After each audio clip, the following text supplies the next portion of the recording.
The Texas Legislative Branch, Historic Legislators. While you might imagine that the Senate and House of Representatives in the Republic of Texas and the state of Texas would be filled with famous names from Texas history, many of the individuals who served in Texas's legislature are relatively obscure. Sterling C. Robertson was one of the individuals who served in the legislature during Texas's tenure as an independent country. Robertson was from Tennessee, but moved to Texas when it was still part of Mexico. Robertson was an impresario, someone who, in the Spanish colonial system of settlement, was simply given huge tracts of land in a Spanish territory in exchange for guaranteeing to recruit new settlers to the area. Robertson's land was granted to him in 1824, and his colony was large, with hundreds of families settling in the territory. Robertson was an active participant in the Texas Revolution, signing both the Declaration of Independence and the Constitution. He served as a senator during the first two sessions of the Congress of the Republic of Texas. In the 20th century, African-American Barbara Jordan was a historic figure in the Texas and U.S. legislatures.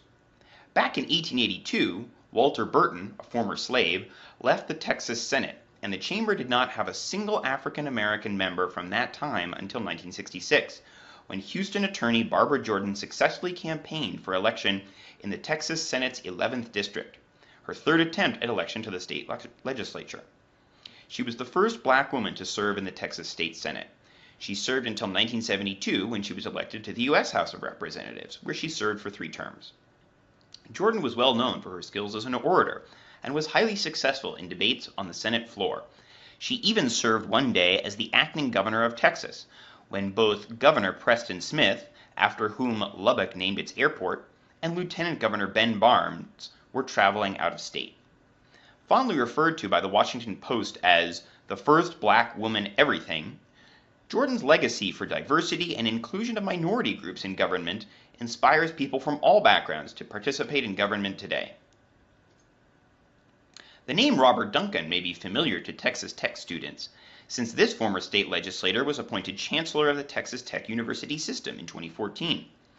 A Texas Tech undergraduate and law school alumnus, Duncan began his political career in 1992, when he was elected to serve in the Texas House of Representatives. He served until 1996, when he ran in a special election and won a state Senate seat.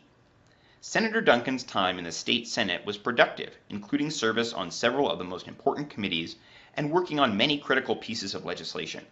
He resigned from the Senate upon his appointment as Chancellor to the TTU system.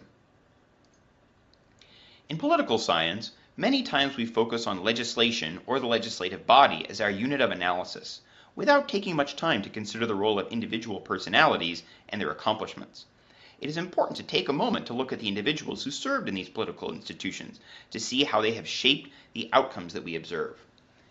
As you explore this unit and learn more about the legislative branch, consider the people who have served in both chambers of the legislature, House and Senate, throughout history, and the effects that these individuals have had on legislation and institutions in our state and across the whole country.